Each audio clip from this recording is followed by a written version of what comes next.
Hello students, welcome back to the channel. And last video में we have discussed about the interior of the earth. In this video हम लोग discuss करेंगे further interior of the earth, basically earthquake, seismic waves and all. पर उससे पहले I have a thing to tell you. अगर किसी को ऐसा तो नहीं लग रहा that we have missed the very basic fundamental of the geography, which is your galaxy, stars, what are stars, galaxies, Big Bang theory, and what are these all. ठीक है. See, the reason why we have not discussed it, because that's not very important in perspective for the UPSC. But if you compare it, or if you are preparing for any other exam, then it might be important, because I have not seen very much questions coming from the galaxies and Big Bang theory and all stuff. Then also थोड़ा idea आप ले लीजिए. Basically galaxies क्या होती हैं? Galaxies are nothing. Galaxy क्या होता है? कुछ नहीं होता है. Galaxy is a combination of millions of star और billions of star. 100 billion stars are there in one galaxy, and there are 100 of billions galaxy. 100 billion galaxies हैं और हर एक गैलेक्सी में 100 बिलियन स्टार्स हैं. आप समझ पा रहे हैं? अर्थ एक मिल्की वे गैलेक्सी का पार्ट है, ठीक है, और earth is a planet, sun is a star. तो आप सोचिए कि अर्थ, आपने 8-9 प्लैनेट पढ़े हैं, मार्स, अर्थ वगैरह, जुपिटर, नेपच्यून. आप ये देखिए, there are 100 billions of star. तो ह्यूमंस का क्या एग्जिस्टेंस है या क्या वैल्यू है ह्यूमन की? कुछ है? आप लोग रोज़मर्रा की ज़िंदगी में, या you guys take your life very serious, और आपका कोई एग्जिस्टेंस ही नहीं है. You are just living in a कुआ के मेढ़क को. भले ही आप किसी भी सिटी में चले जाइए, कहीं भी चले जाइए, रहेंगे आप कुआ के मेढ़क ही, क्योंकि आप एक गैलेक्सी है. अब इसके फिलोसफिकल कॉन्टेक्स्ट पे नहीं जाएंगे, क्योंकि फिर वो उधर ही चलते जाएंगे. तो हम लोग गैलेक्सीज देखते हैं, ठीक है. Galaxy is a vast system of billion of star which also contains a large number of gas clouds, hydrogen gas, which has dust isolated in space from similar system. Okay, so as we know that Milky Way is the home of the earth, and our solar system is a spiral in shape. See, Milky Way galaxy was formed like 5 billion years ago. यही तो मैं कह रहा हूँ, this is not very important. आप एक thorough reading दे दीजिएगा, मैं आपके लिए PDF अरेंज करा दूंगा. अगर आपको अरेंज चाहिए ये PDF यू सेंड किया जनरल नॉलेज, मैं अरेंज करा दूँगा. डजेंट मैटर, आपका होना चाहिए. वो क्या कहते हैं उसको, अरे स्ट्राइक आ जाएगी, हो जाएगी, आ जाएगी, देखी जाएगी, कोई बड़ी चीज़ नहीं है ना. So we are not big enough that हम लोग को कोई देखे आके. That's why even a strike will do nothing of us, ठीक है. In this we are gonna talk about the member of solar system and all stuff, hydrogen, helium. The sun is the centre of the earth. अच्छा, तो ये सन है. all the planets are revolving around the sun. So this is the sun. It is the nearest star to the earth diameter. मतलब earth is a planet. All the other planets 8-4 these are planet, they are not star. कई बार बच्चे confuse कर देते हैं कि star क्या, planet भी star होते हैं? नहीं, planet are not star. And there is nothing मोर.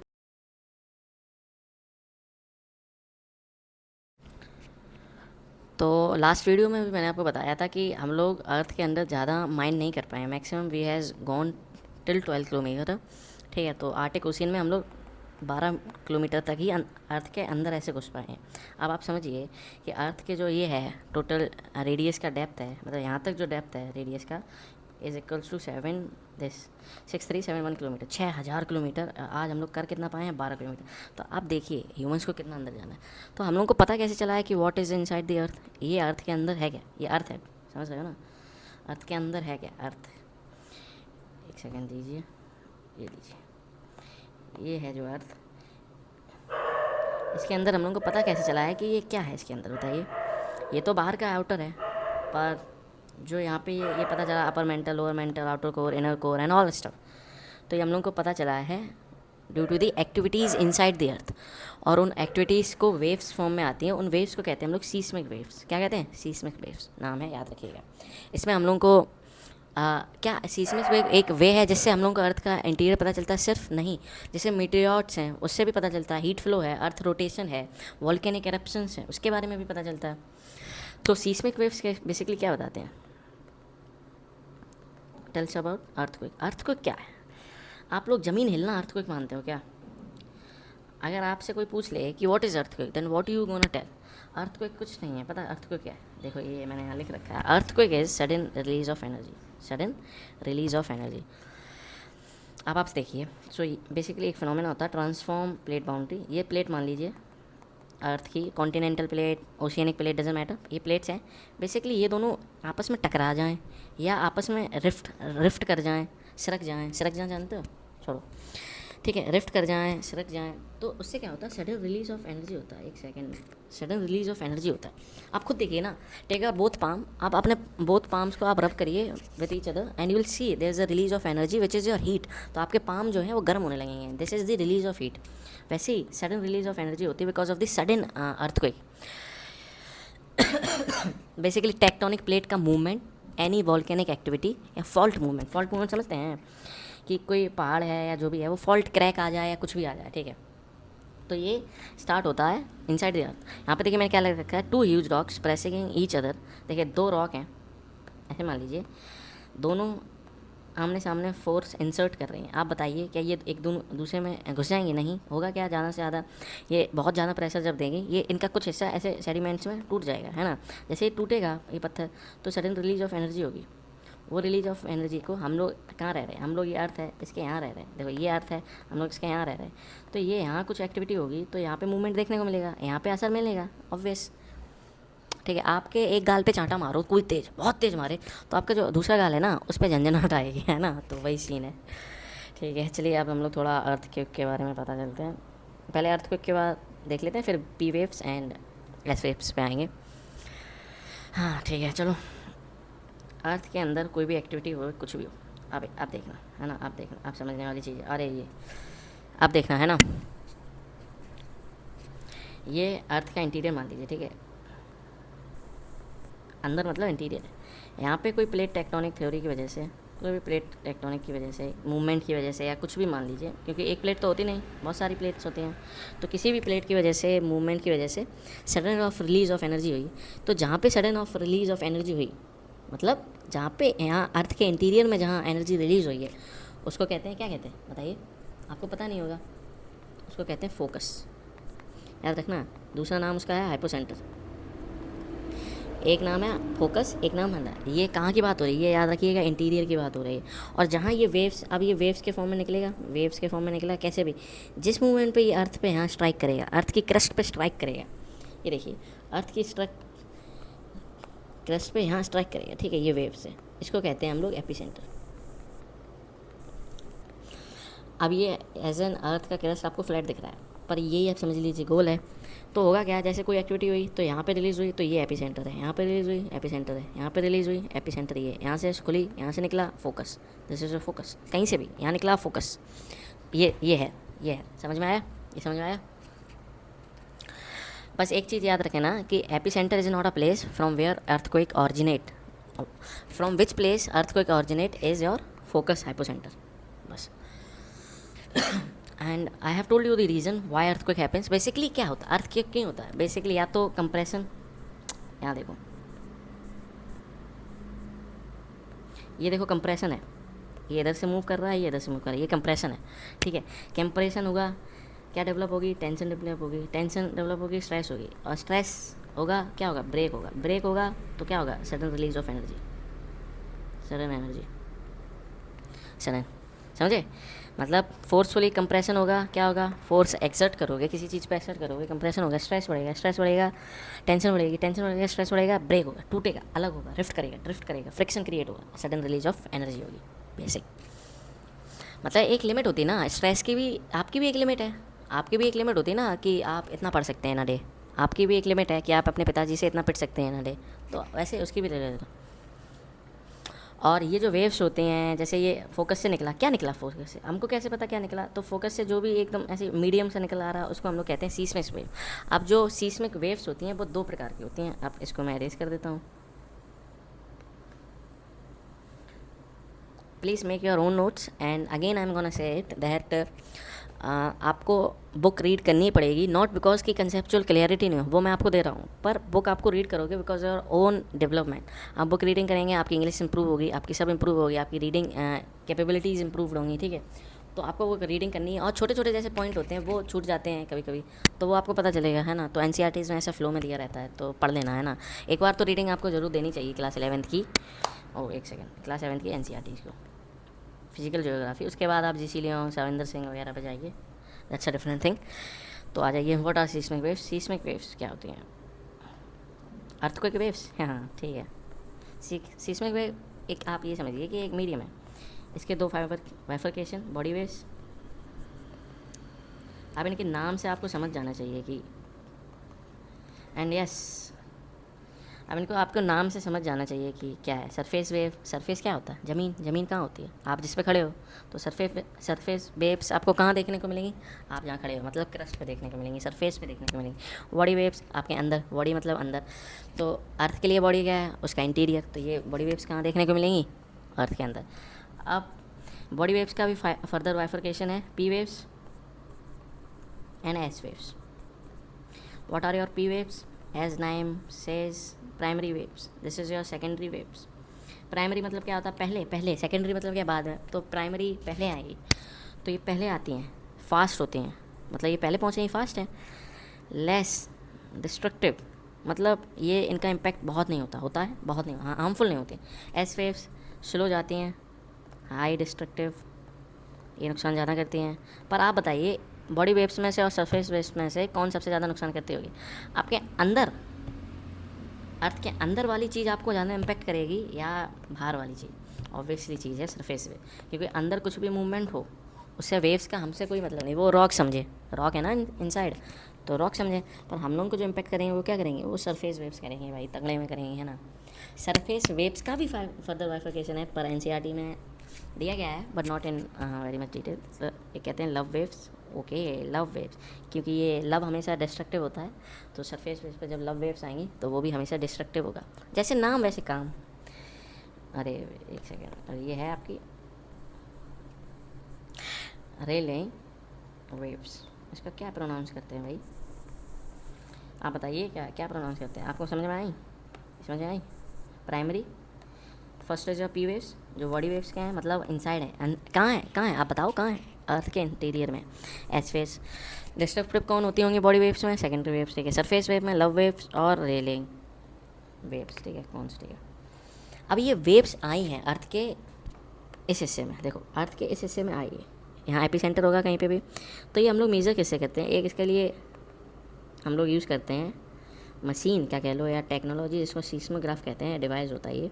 और हम लोग ये अर्थ के ऑलमोस्ट हर पार्ट, नॉट जैसे यहाँ रख दिया, यहाँ रख दिया, यहाँ रख दिया, तो जो भी वेव आएगी वो ये डिटेक्ट कर लेगा। ये सीस्मोग्राफ जो है वो डिटेक्ट कर लेगा जो भी वेव आएंगी। तो इसी से हम लोगों को पता चला जैसे होता क्या है, आप देखना। अभी हम लोग पी वेव और एस वेव्स के बारे में फर्दर डिटेल करेंगे, क्योंकि हम लोग उसके बारे में बात नहीं करते हैं, लव वेव्स वगैरह के बारे में, वो एनसीईआरटी में दी भी नहीं है। एक I have seen many question, not in UPSC only, हर एक क्वेश्चन में आता है। आपको क्या करना है, एक चीज़, अब मैं इसको हटा देता हूँ, ठीक है। एक सेकंड यहाँ लिख लेता हूँ। मैंने कहा बॉडी वेव है, पी वेव्स, एस वेव्स, ठीक है, सरफेस वेव्स। अब एक चीज़ आपको जो प्लीज़ थोड़ा ध्यान दीजिएगा कि इनकी कैरेक्टरिस्टिक्स लिख लेना, मतलब इनके बारे में कुछ फैक्ट्स हैं वो लिख लेना, याद कर लेना, रट लेना, क्योंकि वन लाइनर क्वेश्चन आ जाता है कभी कभी कि what is the basically longitudinal waves होती हैं या कैसे होती हैं, कंप्रेसिव होती हैं, रेयरफैक्शन होती हैं, ये आप देखना, है ना। तो ये जब आप याद नहीं करोगे तो होता। तो मैंने पहले बताया P waves stand for primary and they are your compressional waves, ठीक है। Compressional waves, what do you mean by compressional wave? जैसे ये मीडियम है तो ये ऐसे चलेंगी, अरे ऐसे नहीं समझोगे, देखो ये मीडियम है तो ये ऐसे चलेंगी, वापस आएंगी, ऐसे चलेंगी, ऐसे वापस आएंगी, तो कंप्रेस होकर चलती हैं, ठीक है, कंप्रेस होकर चलती हैं। मतलब थोड़ा और अच्छे से समझाऊँ, ये है, फिर ये कंप्रेस हो जाएंगी, फिर ये खुलेंगी, फिर ये कंप्रेस हो जाएंगी, फिर ये खुलेंगी, फिर ये कंप्रेस हो जाएगी। समझ रहे हो ना? कंप्रेशन मतलब कैसे? स्प्रिंग देखिए ना, स्प्रिंग को दबाओ, छोटी हो जाती है, खोलो एकदम कंप्रेस होकर एकदम निकलती है एकदम, है ना, वैसे सीन है, ये याद रखना। अरे बहुत क्वेश्चन में डायरेक्ट आते जाते हैं, यहाँ पुशिंग और पुलिंग वाला फिनोमेना थोड़ा याद रखिए। हाँ, फिर मैंने बताया फास्ट होती हैं, फिर मैंने बताया पहले आती हैं, और एक और चीज़ वेरी इंपॉर्टेंट कि ये सॉलिड, लिक्विड एंड और गैस तीनों में ट्रैवल करती है, तीनों में ट्रैवल करती है, तीनों में ट्रैवल करती है। अभी क्या है बताऊंगा इसका क्या मतलब है, अभी आगे बताऊंगा। अब याद करिए, आप कोई भी चीज़ किसी मीडियम को चेंज करती हैं। What do you mean by medium? Medium can be anything, medium can be a liquid, a solid, a gas.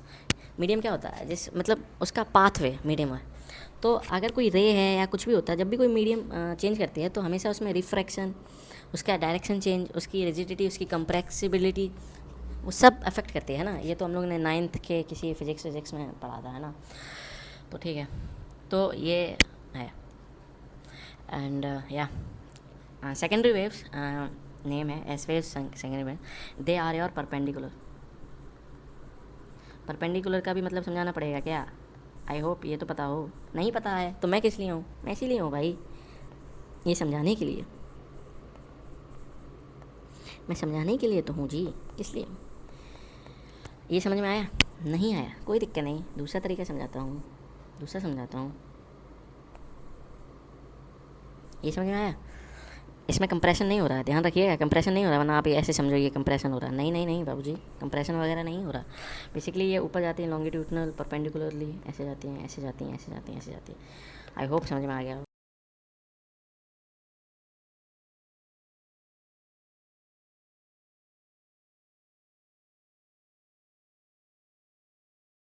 तो ऊपर नीचे हो रही, अप डाउन अप डाउन। अब भी नहीं समझ में आ रही? देन माई फ्रेंड आनी चाहिए अब तो। ये स्लोअर होते हैं बेसिकली, प्राइमरी वेव्स पहले पहुंच गई, एस वेव सेकेंडरी हैं, तो ऑब्वियसली प्राइमरी वेव से स्लोअर है। बस मेन पॉइंट इसमें जो याद रखिएगा, ये सिर्फ सॉलिड के थ्रू पास करती है, रट लेना।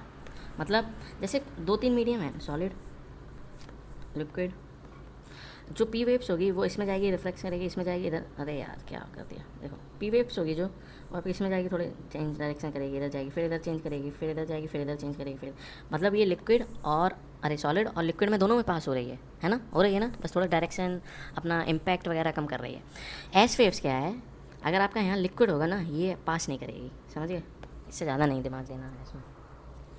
अभी ये कहाँ काम आएगा? ये काम आएगा आपके शैडो जोन में, शैडो जोन के पे भी क्वेश्चन आते हैं, तो ये क्वेश्चन आएंगे ये शैडो जोन से। तो बेसिकली हुआ क्या था कि साइंटिस्ट, आप खुद सोचिए, how dead scientist were able to identify that the outer core of earth is liquid because of this, क्योंकि उन्होंने देखा कि एस वेव्स जो हैं वो शैडो जोन बना रही हैं उस एरिया में।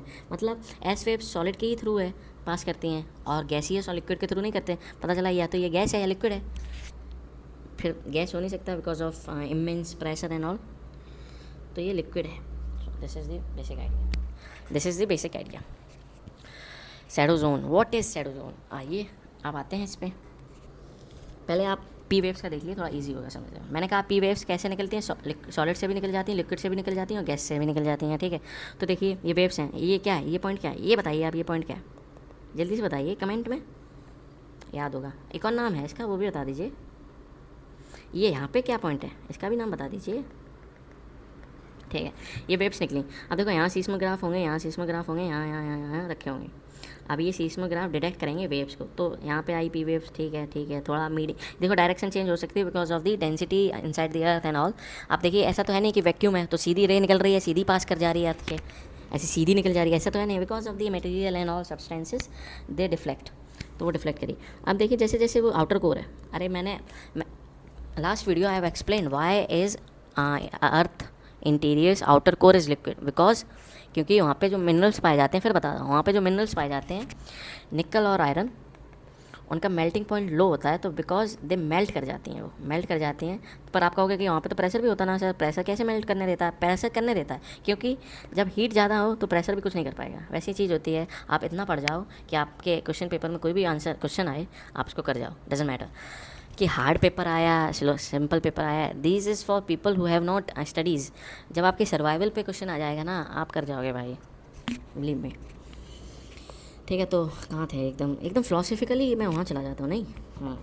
हाँ तो कहाँ थे, अरे सच में भूल गए। हाँ अरे कहाँ थे भाई, ब्लैंक हो गया माइंड इसके इसके जैसे। हाँ तो वैक्यूम से था, तो वैक्यूम होता तो डायरेक्ट जाती, अब मिनरल्स हैं इसलिए पाथ पे रिफ्लेक्ट करती है। आउटर को पता कैसे चला, नीफा की वजह से, नीफा मेल्ट हो गया because of immense pressure also, despite having immense pressure then also the rocks outer in the outer core of earth got melted just because of excessive heat.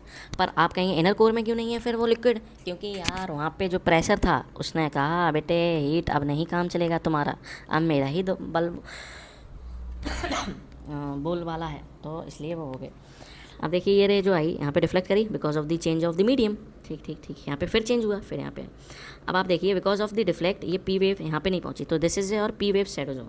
Shadow zone मतलब shadow zone क्या होता है, परछाई। Shadow क्या होती है, परछाई। तो मतलब यहाँ पे परछाई पड़ी नहीं, अपोजिट है। आप ये देखिए कि वेव आई, फिर से देखना, वेव आई रिफ्लेक्ट करी because of the medium change हुआ, फिर इधर आई, फिर मीडियम इधर लिक्विड से वो हुआ सॉलिड, फिर चेंज हुआ, फिर ये अर्थ के यहाँ पे सीस्मोग्राफ में पाई गई। तो जो रे ऐसी आनी चाहिए थी वो आई कैसी, ऐसी आई, ऐसी आई, ऐसी आई। जो रे ऐसी आनी चाहिए थी वो आई कैसी, ऐसी आई, ऐसी आई, ऐसी आई, ऐसी आई। This is the change in the. इससे पता चला कि अर्थ का जो हम लोगों का वो है इंटीरियर वो सेम नहीं है, ठीक है। ये पी वेव्स कहते हैं क्योंकि पी वेव्स हर किसी से निकल पा रहे। आप इधर भी देख लीजिए, तो this is the reason Y P waves का शैडो जोन आता है। अब आ जाइए एस वेव्स की। एस वेव्स की मैंने पहले बता दिया कि सॉलिड के थ्रू जाएंगी, तो इनर कोर क्या है, लिक्विड है, तो इसके थ्रू जाएंगी नहीं जाएंगी। तो होता क्या है, एकदम यहाँ रे आएगी, इसके पास ही नहीं करेगी, पास ही नहीं करेगी, यहाँ डिफ्लेक्ट हो जाएगी, इधर डिफ्लेक्ट हो जाएगी, इधर पास ही नहीं करेगी। तो ये जो एरिया है, ये एरिया, ये सारा शैडो जोन बन जाएगा। मतलब यहाँ पे जो सीस्मोग्राफ रखे होंगे उन्होंने वेव्स को कैच ही नहीं कर पाया होगा, तो यहाँ पे कोई डिस्ट्रक्शन ही नहीं हुआ होगा। समझ गए, समझ गए बड़े भाई, समझ गए, आई होप समझ गए हो। कुछ बड़ी चीज़ नहीं। फिर से यहाँ जो एस वेव्स थी, प्राइमरी वेव्स पहले आके निकल गई, फास्ट थी, हो गया, ठीक है, रिफ्लेक्ट हो गया, थोड़ा सा शैडो जोन बना। एस वेव्स धीरे आई, बाद में आई, थोड़ा इम्पैक्ट भी ज़्यादा है इनका, तो पर ये आई लिक्विड के थ्रू ही नहीं हुई, तो इधर पास ही नहीं हो पाई, इस तरह आ ही नहीं पाई, क्योंकि ये फिर क्या हो गया, शैडो जोन हो गया। अब ये मैंने देखो हिंदी में लिख रखा है, cause this liquid has waves only travels in solid shadow zone, क्योंकि डेविएशन हुआ है, डिफ्लेक्शन हुआ है, seismograph can't catch the waves and all stuff. ये लैटिट्यूड दे दिया मैंने 105 to 145 degree is both waves shadow zone, ठीक है। तो ये बोथ वेव्स का शैडो जोन है, याद कर लो, याद रह जाए तो। In tomorrow's video we gonna discuss about the continental drift theory, और इसके बाद इंटरेस्टिंग ही टॉपिक है, बहुत इंटरेस्टिंग है, बहुत इंटरेस्टिंग है। And guys the reason why my video came so late, because I am making the video only on Sunday, because I want to focus on my own studies, because it takes time, ठीक है। So video recording take time, basically I have to learn, I have to like go through the topic which I have to explain in the video ना, तो उसको थोड़ा revise करने में time जाता है। After revising time goes in recording and the main time come in editing. Editing में takes lot of time and uploadation is not something which takes time, but editing takes time brother, so yeah that's why videos will only be available Sundays, but soon I will see in future, है ना। तो it will depend कि कैसा scene रहता है, because I can let the videos affect my study, because I have to give the attempt in 2027, and yeah man, it's going to be very hectic. Yeah, life's been very hectic and that's the part of the life. I hope any comments please, any thoughts please comment down, and पता है मुझे कि बहुत कुछ cover नहीं हुआ है इस वीडियो में, पर अब चेंज होगा टॉपिक, कॉन्टिनेंटल थ्योरी पे आएंगे, तो नई वीडियो से शुरू करते हैं, क्योंकि it's gonna take a lot of time. अभी हम लोग क्लाइमेटोलॉजी शुरू करेंगे, फिर we gonna discuss about many thing, volcano, everything will be covered in geography, everything, each and everything. So there will be no concept which will be out of your range, simple. चलिए, thank you for the video, for watching the video, and please comment down your thoughts and any feedbacks. I am very happy to receive that, and be generous and be happy in your life.